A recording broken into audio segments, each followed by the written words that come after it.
Il pourrait s'agir de la prochaine cible de la Russie. Le chef de l'armée norvégienne a déclaré cette semaine que la Russie pourrait envahir la Norvège pour protéger son arsenal nucléaire. Mais alors de quelle menace parle-t-on réellement et pourquoi la Russie pourrait concrètement vouloir attaquer la Norvège? Salut, c'est Samy, j'espère que vous allez bien. C'est le sujet à la une de ce format d'actu du jour, disponible sur YouTube et en podcast. La Norvège, c'est donc un pays situé dans le nord de l'Europe qui compte environ 5,6 millions d'habitants et qui est également membre de l'OTAN depuis 1949. L'OTAN, c'est cette alliance politico-militaire de pays occidentaux menée par les États-Unis et dont la Norvège est donc elle-même l'un des pays fondateurs. On reparle de l'OTAN dans un instant, mais ce qui est aussi très important à souligner, et c'est ce qui va particulièrement nous intéresser aujourd'hui, c'est le fait que la Norvège possède également une frontière directe avec la Russie à l'est de son territoire. Et au-delà de cette frontière commune, à seulement quelques kilomètres de la frontière norvégienne, à l'extrême nord-ouest de la Russie, se situe donc la péninsule de Kola. Cette région, elle est très précieuse stratégiquement pour la Russie, puisqu'elle abrite l'un des plus vastes arsenaux nucléaires au monde, l'arsenal nucléaire russe. On y trouve notamment le port russe de Mourmansk, où stationnent des sous-marins nucléaires, et c'est aussi dans cette région que la Russie conserve des missiles terrestres et des avions à capacité nucléaire. En octobre dernier, le ministre de la Défense norvégien avait affirmé que la Norvège était, je cite, les yeux et les oreilles de l'OTAN dans cette région et que la Norvège constatait que la Russie testait de nouvelles armes comme des missiles hypersoniques, des torpilles à propulsion nucléaire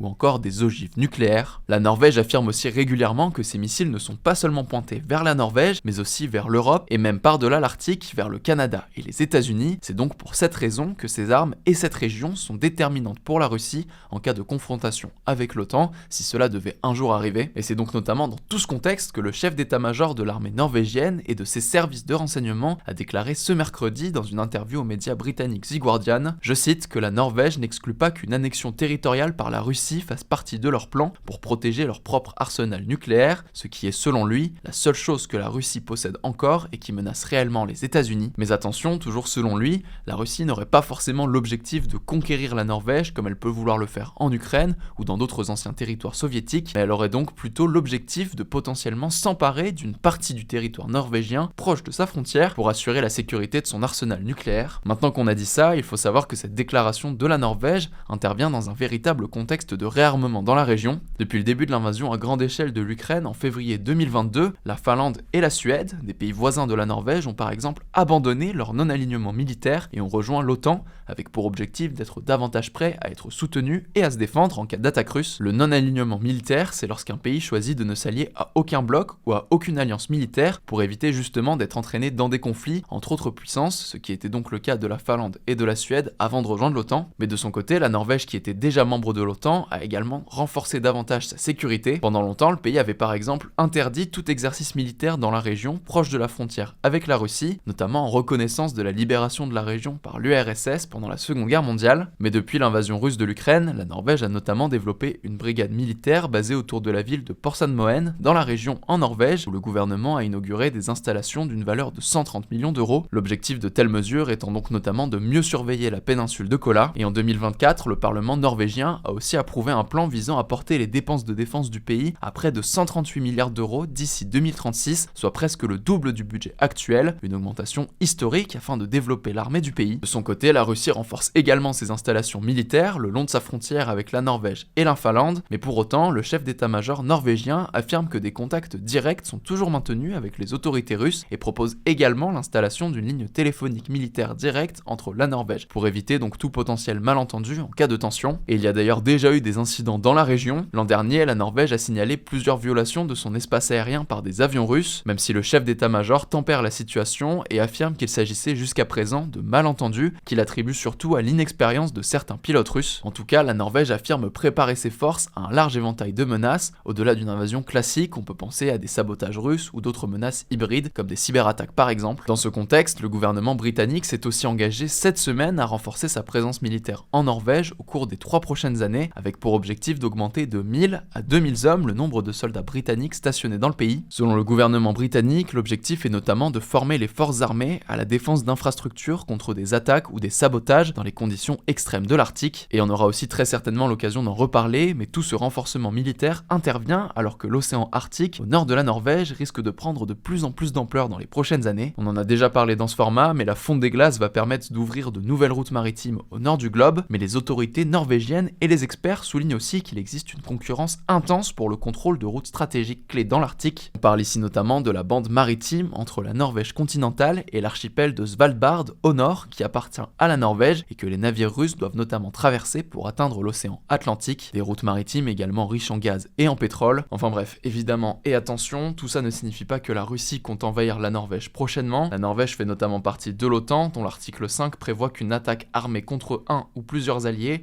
est considérée comme une attaque dirigée contre tous, ce qui pourrait déclencher, en cas d'attaque, un important mécanisme de défense collectif, ce qui pourrait donc largement dissuader la Russie d'attaquer. Mais malgré tout, les récentes déclarations montrent donc une possibilité qui est prise au sérieux par la Norvège. Je vous laisse avec Blanche pour les actualités en bref. Merci Samy et bonjour à tous. On commence avec cette actu aux États-Unis. Les agents fédéraux de l'ICE vont progressivement se retirer dans les semaines à venir de la ville de Minneapolis, dans le Minnesota. C'est ce qu'a annoncé ce jeudi Tom Homan, le responsable de la politique migratoire aux États-Unis. Il affirme que Donald Trump a accepté sa proposition de mettre fin à cette opération. Alors on en parle depuis plusieurs semaines déjà. Des milliers d'agents de l'ICE, la politique anti-immigration des États-Unis, ont été déployés en décembre à Minneapolis pour mener des raids anti-migrants et des arrestations. Ces opérations, elles ont suscité une vague de contestation assez importante dans le pays qui s'est accentuée après la mort de 2 citoyens américains abattus dans la ville par des agents fédéraux chargés de l'immigration. Il s'agit de Renee Good, une mère de famille de 37 ans tuée par un agent de l'ICE le 7 janvier, et d'Alex Pretty, un infirmier du même âge tué par des agents de la police aux frontières le 24 janvier. Le maire de Minneapolis, Jacob Frey, a salué cette annonce, comparant l'opération d'immigration à une occupation militaire. De son côté, Tom Homan a précisé qu'il allait rester, je cite, un petit peu plus longtemps à Minneapolis pour superviser la fin de l'opération. Il avait déjà annoncé il y a une semaine le retrait immédiat de 700 policiers de l'immigration et l'arrestation de 4000 étrangers en situation irrégulière. À noter que l'ICE ne disparaît pas pour autant dans le reste des États-Unis où elle continue de mener ses opérations. Deuxième actu qui concerne la France, Bruno Retailleau, le président du parti de droite Les Républicains, a annoncé ce jeudi sa candidature à l'élection présidentielle de 2027. L'ancien ministre de l'Intérieur a notamment expliqué, je cite, « C'est une décision que j'ai beaucoup mûrie et je pense que le moment est venu pour notre famille politique d'indiquer aux Français un nouveau chemin axé sur l'ordre, la prospérité et la fierté française. » Bruno Retailleau a notamment promis que s'il était élu, il soumettra par référendum plusieurs grands textes de loi, en particulier pour, je cite, « réduire drastiquement l'immigration ». Il a ensuite assuré qu'il ne cédera pas ni à la violence, ni au politiquement correct, ni aux dérives de l'état de droit qui s'est retourné contre le droit des Français à vivre en paix et en sécurité. Alors on va pas pouvoir tout résumer ici, mais Bruno Retailleau a également fait d'autres promesses, notamment sur la réforme du système scolaire et sur l'économie. Cette candidature, elle intervient alors que plusieurs autres personnalités du parti Les Républicains, comme le maire de Cannes David Lisnard ou encore le président des Hauts-de-France Xavier Bertrand, se positionnent déjà pour la présidentielle. La question de la méthode de désignation du candidat LR via une primaire, donc une élection au sein du parti ou une autre procédure, reste à trancher. Troisième actu, ce 13 février 2026 marque les 20 ans de la mort d'Ilan Halimi, un jeune homme juif de 23 ans tué par le gang des barbares dirigé par Youssouf Fofana après avoir été séquestré et torturé pendant 24 jours dans une cave dans l'Essonne en raison de sa confession religieuse. Pour rendre hommage à Ilan Halimi, Emmanuel Macron a planté ce vendredi matin un chêne dans les jardins de l'Élysée, symbole d'enracinement de la mémoire d'Ilan Halimi dans la République, selon l'Élysée. 200 invités étaient présents à cette cérémonie, dont la famille d'Ilan Halimi et plusieurs jeunes engagés dans la lutte contre l'antisémitisme. Emmanuel Macron y a notamment annoncé son souhait de créer, je cite, une peine d'inéligibilité obligatoire pour les élus coupables d'actes et propos antisémites, racistes et discriminatoires. Cette cérémonie, elle intervient alors qu'un olivier planté dans la banlieue de Lyon en hommage à Ilan Halimi a été en partie sectionné le 12 janvier dernier. En août 2025, un deuxième arbre avait aussi été abattu à Épinay-sur-Seine en Seine-Saint-Denis. Dans cette deuxième affaire, 2 frères ont été condamnés, l'un à 8 mois de prison ferme, l'autre à 8 mois de prison avec sursis. Le tribunal n'avait pas reconnu le caractère antisémite de leur acte, mais le parquet a fait appel. 1320 actes antisémites ont été recensés en France en 2025, selon un rapport du ministère de l'Intérieur publié ce jeudi. Ils ont diminué de 16% par rapport à l'année précédente, mais dans le même temps, ils n'ont, je cite, jamais été aussi élevés que pendant les 3 dernières années et comptent 53% de l'ensemble des faits antireligieux. Quatrième actu, l'Inde a confirmé ce jeudi l'achat de 114 avions de combat Rafale auprès du constructeur français Dassault Aviation pour un montant de 39 milliards de dollars, soit 33 milliards d'euros. C'est le plus gros contrat export pour cet avion de combat que la France a qualifié d'historique. Ce contrat doit maintenant être signé officiellement le 19 ou le 20 février prochain lors du déplacement d'Emmanuel Macron en Inde. En fait, depuis plusieurs mois, la France et Dassault négocient avec l'Inde la vente de ces avions sur fond de tensions avec le Pakistan et la Chine. Mi-septembre 2025, l'armée de l'air indienne avait officiellement demandé l'acquisition de 114 Rafales pour environ 19 milliards de dollars, ce qu'elle a donc confirmé ce jeudi. Cet achat, il est destiné, je cite, à améliorer significativement les capacités de dissuasion de la force aérienne indienne grâce à des frappes offensives de longue portée, selon le ministère de la Défense indien. Selon le plan envisagé, 18 appareils seront livrés directement depuis la France, tandis que les autres seront fabriqués en Inde dans le cadre d'un accord intergouvernemental. Environ 60% des avions devraient être produits en Inde, selon le média Times of India. L'Inde avait déjà acquis 36 Rafales en 2016 et 26 Rafales marines l'année dernière. Cinquième actu, un réseau d'escroquerie à la billetterie a été démantelé cette semaine au musée du Louvre et au château de Versailles. Le préjudice est estimé à plus de 10 millions d'euros rien que pour le Louvre, selon le parquet de Paris, qui a annoncé l'arrestation de 9 personnes ce mardi. Parmi les suspects figurent notamment 2 agents du Louvre, des guides touristiques, ainsi qu'une personne soupçonnée d'avoir organisé le réseau. Le Louvre a signalé pour la première fois la fraude à l'été 2024. Le musée explique avoir observé un couple de guides chinois qui réutilisaient plusieurs fois les mêmes tickets pour faire rentrer des groupes différents. Afin d'éviter les contrôles, ces guides auraient payé des agents du Louvre en liquide, selon le parquet. Suite à un signalement du musée, une surveillance et des écoutes se sont alors mises en place et les enquêteurs ont découvert que d'autres guides faisaient la même chose. Au total, jusqu'à 20 groupes auraient pu rentrer chaque jour au Louvre pendant une dizaine d'années. Résultat, les visiteurs payaient bien une visite, mais l'argent n'allait pas au musée comme il aurait dû, puisqu'un seul billet servait à faire rentrer de nombreuses personnes. Plus de 950 000 euros en espèces, dont 67 000 euros en devises étrangères, ont été saisis par les autorités. Environ 486 000 euros ont également été saisis sur différents comptes bancaires. Une information judiciaire a été ouverte l'année dernière, notamment pour escroquerie en bande organisée et corruption publique active et passive. Et on termine avec cette actu qui concerne l'espace. L'astronaute Sophie Adno, la première française à aller dans l'espace depuis 25 ans, a décollé ce vendredi pour rejoindre la Station spatiale internationale. L'astronaute de 43 ans a décollé de Cap Canaveral en Floride. Le voyage devrait durer plus de 30 heures. Elle est notamment accompagnée de 2 astronautes américains et d'un cosmonaute russe pour le voyage vers la station, où se trouvent déjà 2 autres Russes et un Américain. Pendant les 8 à 9 mois de la mission, elle participera à plus de 200 expériences scientifiques. Sophie Adno et ses camarades sont attendus de retour sur Terre en octobre. La dernière française à être allée dans l'espace est Claudie Héniré, et c'était il y a 30 ans.